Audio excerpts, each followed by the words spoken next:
welcome to Send Me Radio. Today we will be discussing creating generational wealth, the importance of a vision, and how to maintain good financial health, how to generate it, how to keep it, how to pass it down to the next generation, and how to grow it. This is the first episode of our Financial Hour. You're in tune to Digital Ink. So get your pens, your papers out, a cup of coffee, and just sit back and listen to Mr. Eze.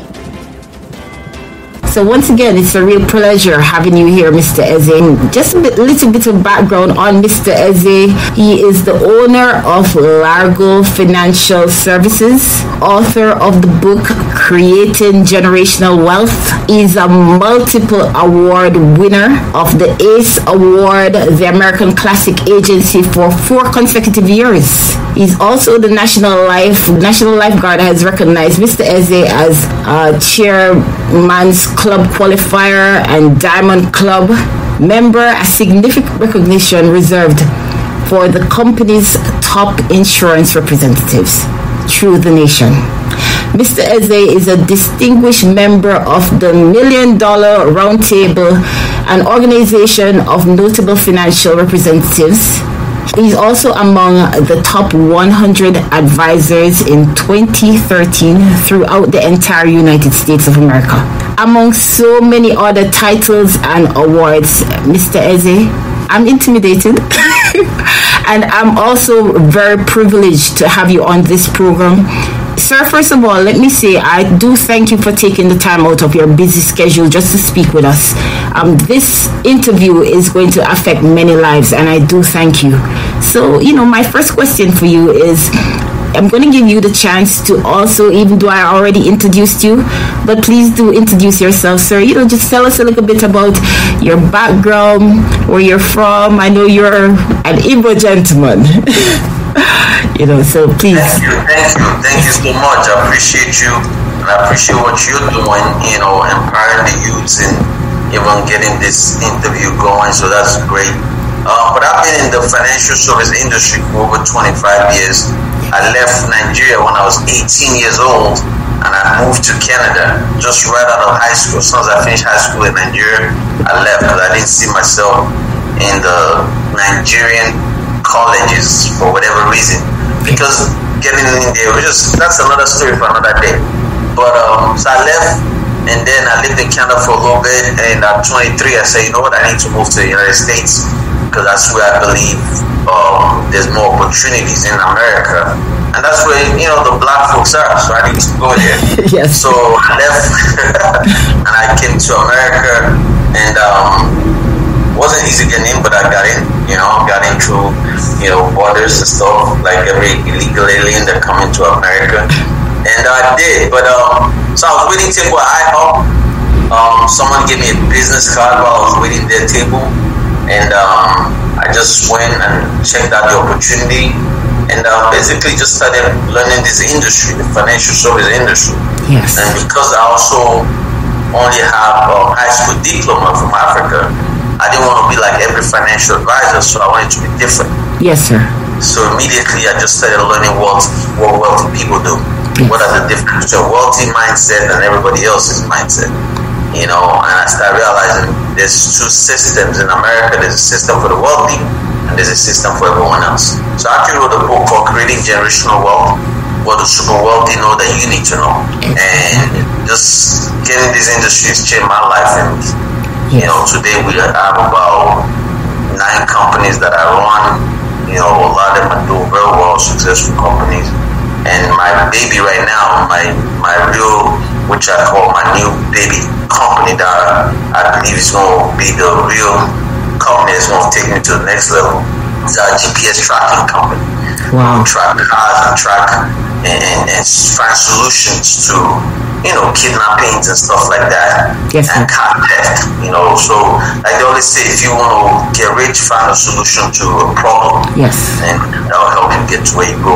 So so that's your man. You know what? I have so much questions for you. Just to build up on the story that you just shared with me. But you said something that was very important just now. You said to take you to the next level. How do you get to the next level in spite challenges? How do you motivate yourself to get to that next level? Because I know getting to the next level is not easy, I mean, it all depends on what you see as the next level for you, right? And I always tell people, don't worry about what other people are doing, because it doesn't matter what they're doing. It doesn't matter where they are. Celebrate them, be happy for them. Yes. But don't use them to judge yourself. Yes, as a yardstick. Right. Yes. Your own competition. Yes. Whatever you did yesterday is gone. It's not coming back. The question now is, what are you going to do tomorrow to make you better, so that you could be better than yesterday? That's a level that you just achieved by being better than what you were yesterday. Yes, sir. So every situation, me saying this will take me to the next level, for somebody else is trying to get to where I'm at right now. My level, right? So where I'm at right now, some people are saying, man, I want to just get to where you are.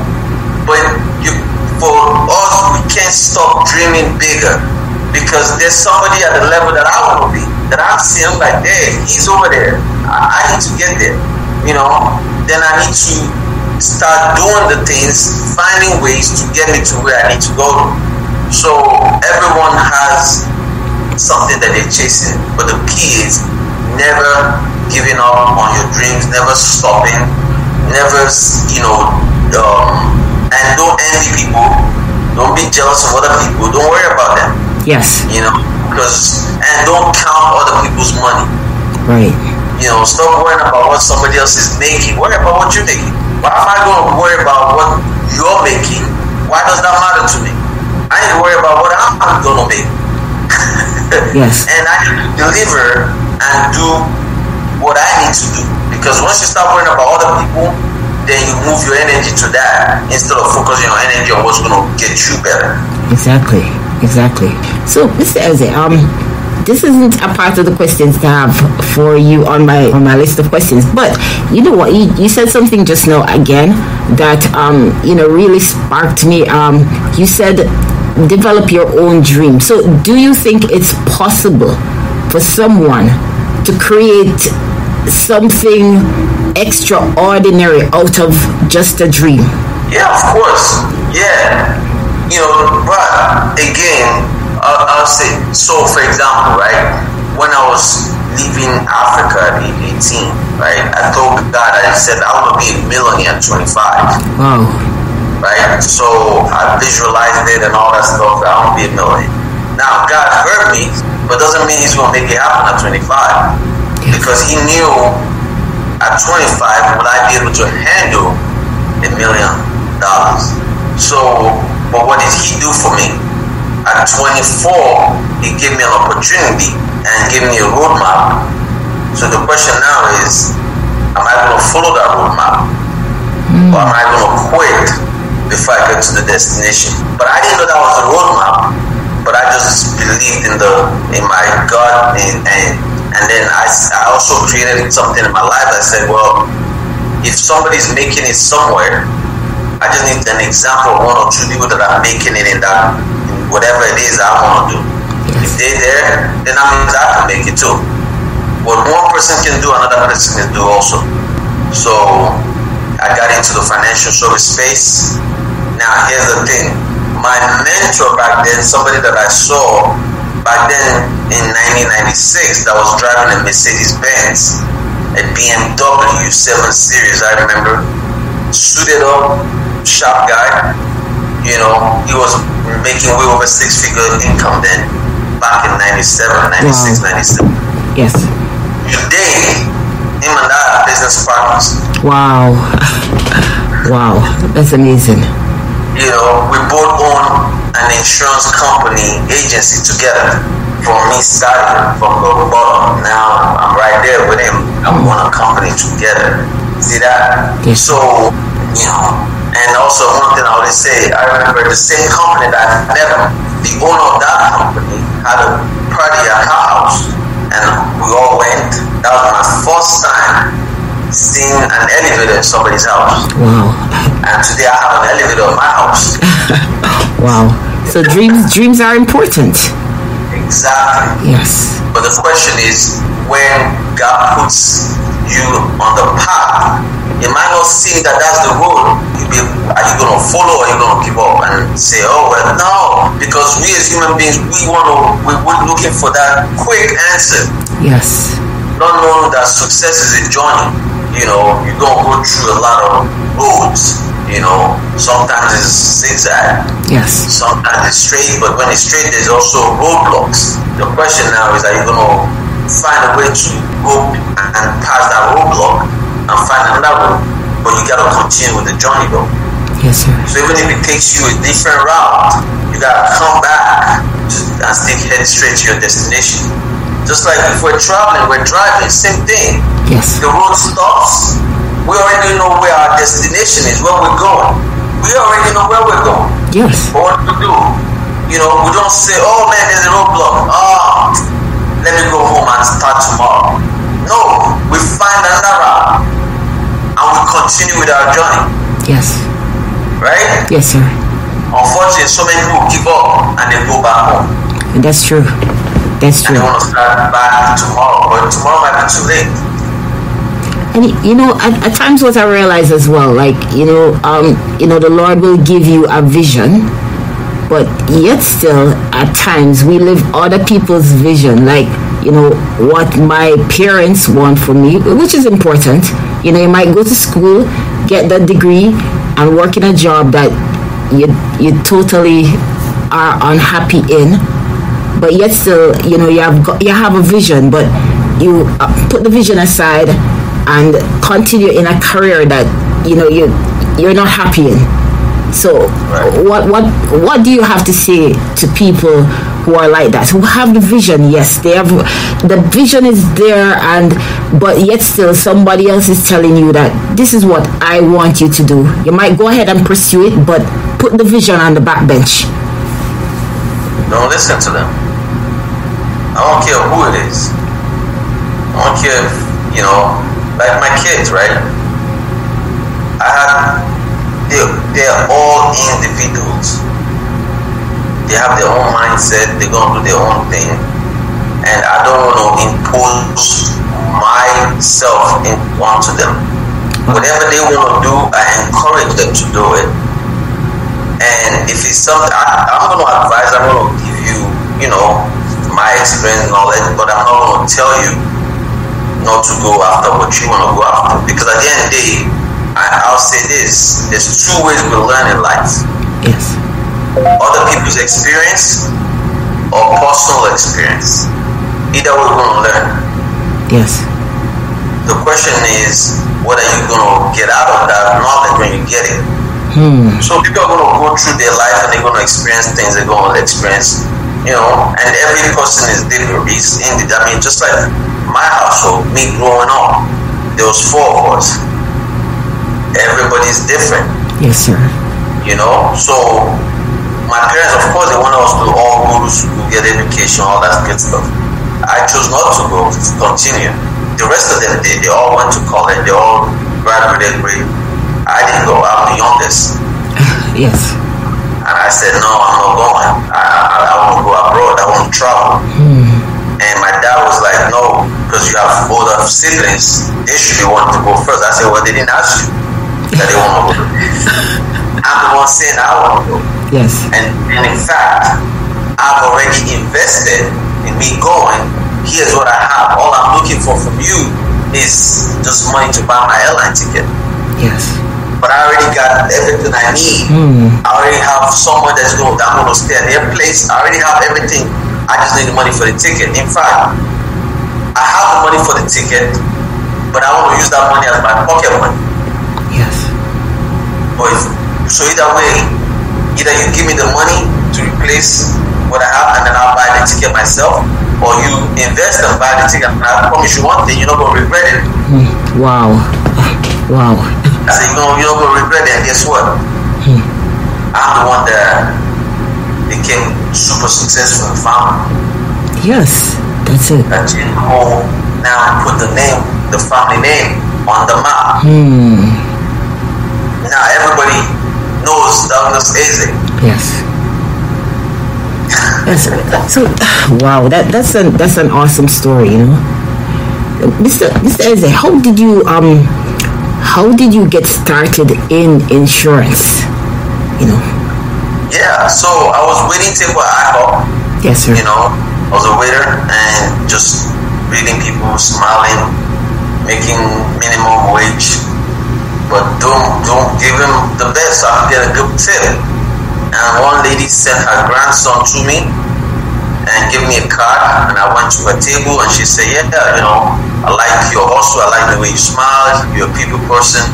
Come check out my business. I do, you know, I'm in financial services. I didn't know nothing about financial services. I didn't know what that was. Yes. I said, all right, cool. So I felt special because I felt like, man, out of everybody here, she gave my card. She gave me her card. Wow. So yeah, I'll check it out. Later, she told me that she gave the card to a lot of people.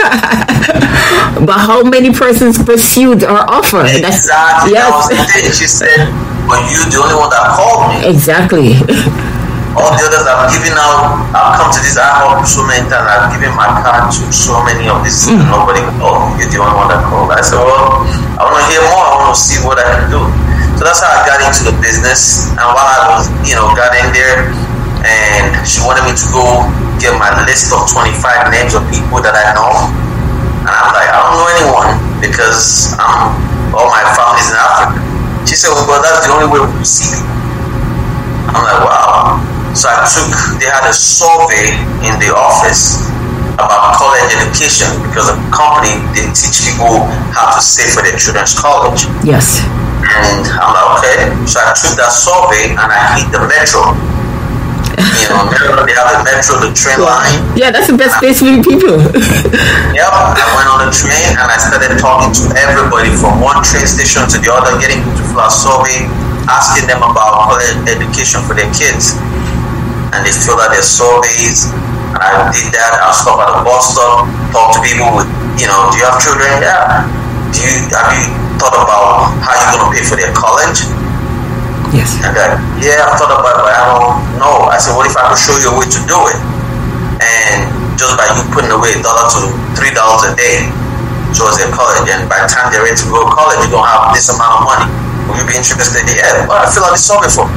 And they fill the survey out, they check the boxes, and they put their phone number, their full name, all that. Wow. And how many kids they have. Yes. That became a lead for me.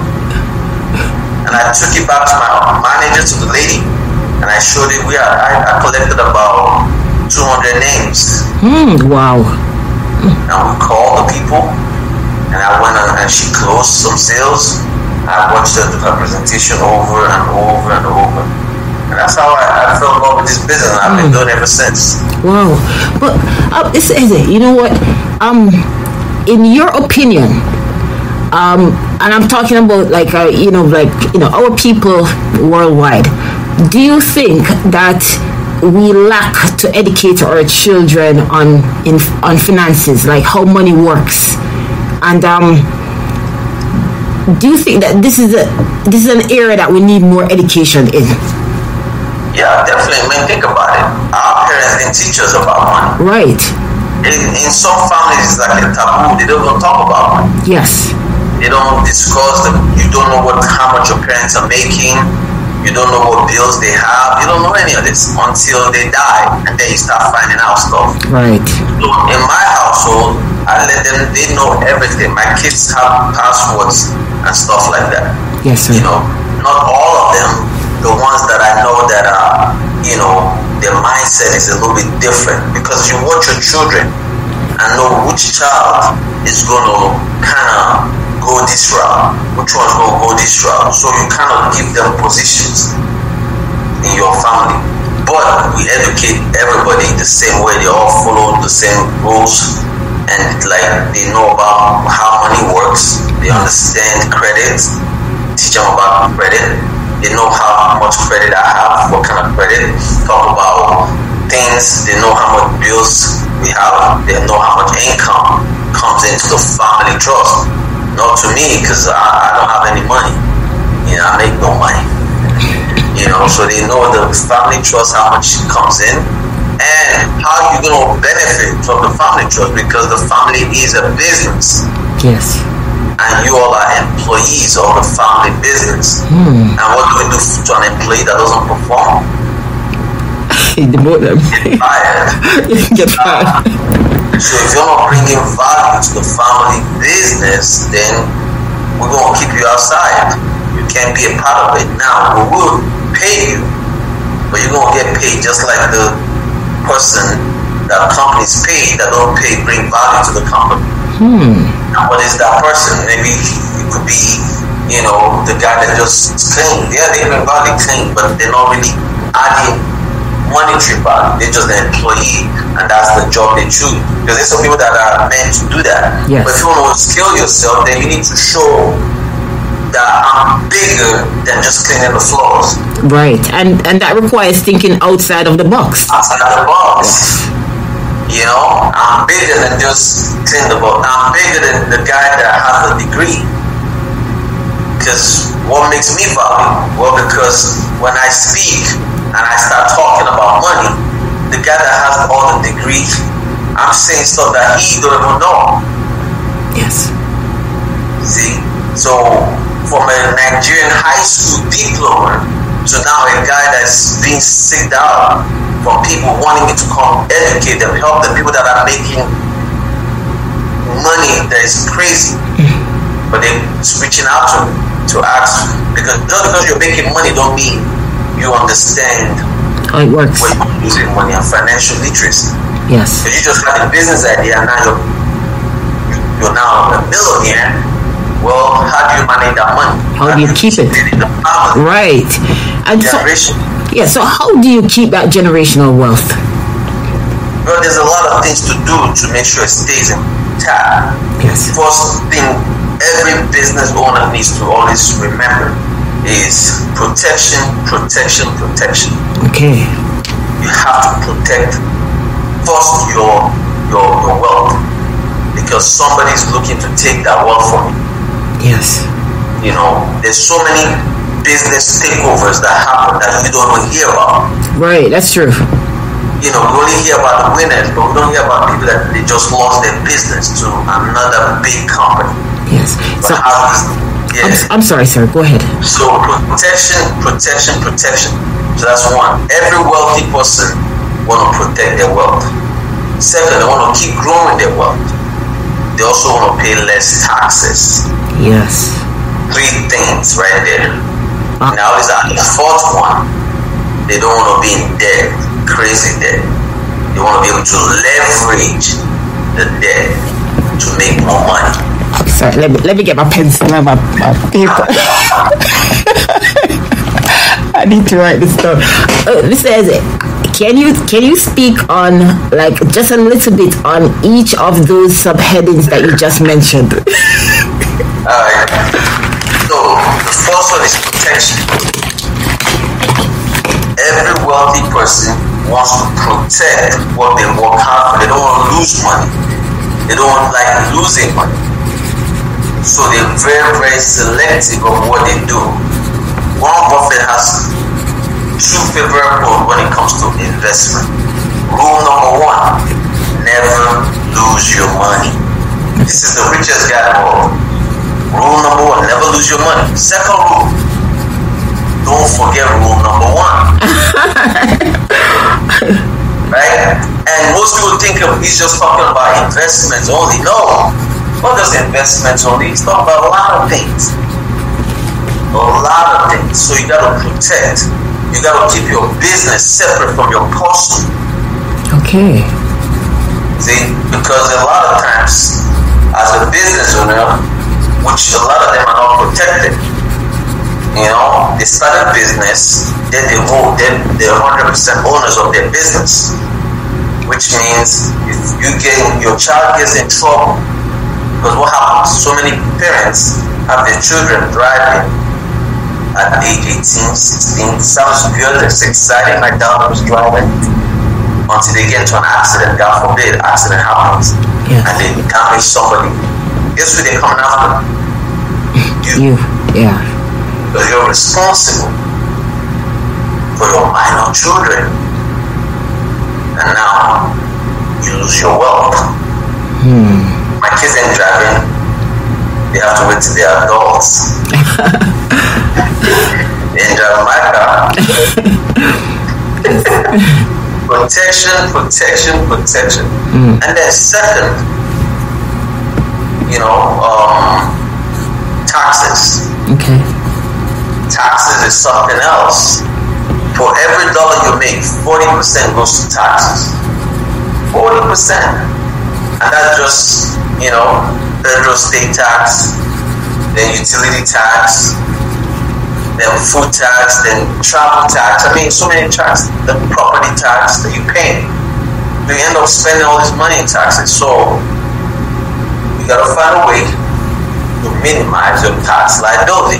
And the government says, okay, to find ways to minimize your tax liability. The question now is, are you willing to pay someone to help you structure your system so that you can minimize your tax liability? And the third is to continue building wealth, continue making money in that industry that you're in.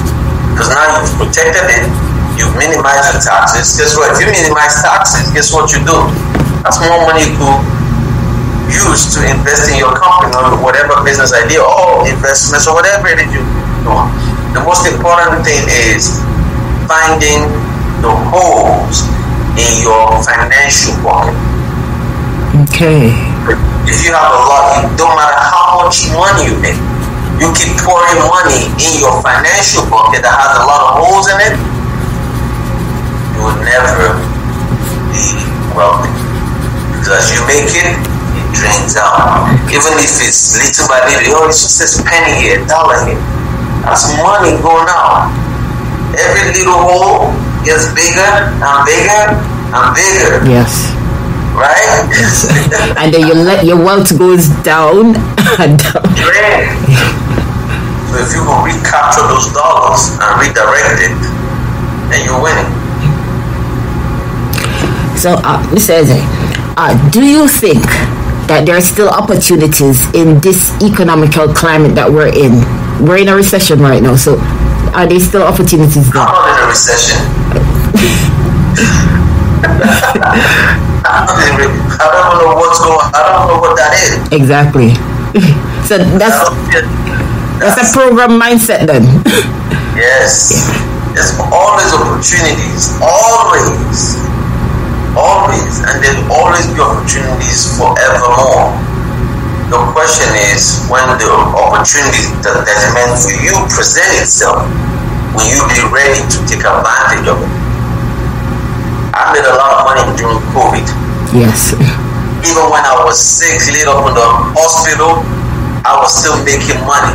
Right, because everything went online. That's when I started my Airbnb business. Wow.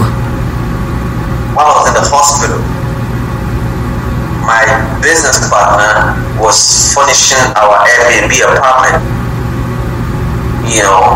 Because see, everything in life when it happens, you just gotta pay attention, especially if you don't go back and think. Because I remember before I got sick, I went to Africa and everything. I went to South Africa, I went to Gambia, and I got sick, came back. Before I went to South Africa, a client that was doing some business with a company that structured the business came and they paid me in cash. A huge amount. They paid me in cash for some reason because they just couldn't, just what it was cash. So it happened at that time and I needed to use money because I was going to Africa. You know how we need cash to go to Africa. Yes. So I took some money there, but I also had the cash at home. So what I did was, while I was laid up sick in hospital, we needed to pay for the apartment, we needed to furnish. So I got my business, go to my house, take this amount of money, this way, that, and we're able to continue investing in the business while I was sick. Wow. And that's all. Yes. So if that didn't happen, if the guy didn't pay me in cash at that moment, then I wouldn't have had the opportunity. Now people might be wondering they own, a cannabis business. That's what they do. They own a very, very successful cannabis business, but they can't go to the bank. So I was doing business consulting for them. That's what I do. I consult businesses, and and I also help them restructure and get them correct, to make sure that they're good, and today, we're about to do some more business because I've connected them to another company that wants to take them to a whole new level. Because, cannabis business is booming right now. Yes, it is. But yeah. Wow. So multiple. There's always opportunities. You just gotta be ready. That's true. So multiple streams of income is also very important. Yeah, but you have to have a foundation. Unfortunately, for so many people, they want to be a multiple stream of income and they don't have a foundation. What's my foundation? Financial services. Yes. I've been doing it for over 20 some years. It's solid. It brings in the customers. But from that business, I've been able to open up other businesses. Yes, sir. But I didn't start having other businesses until my financial service foundation was solid. So many people have multiple streams and they don't have a solid foundation. And people see them as, they're doing too much, they're doing too many things. Right. So, and if you watch me on my social media, you don't hear me talk about any other business. I only talk about financial services. Yes. I'm not out there talking about this business tomorrow, talking about this business next week. No, financial services. Now, when you come into my world, after taking care of it, now you know that I own this other company. Because when I'm listening, when I'm interviewing, working with you, I'm listening for stuff that you're saying to me that can benefit my business and that other business can benefit you. Awesome.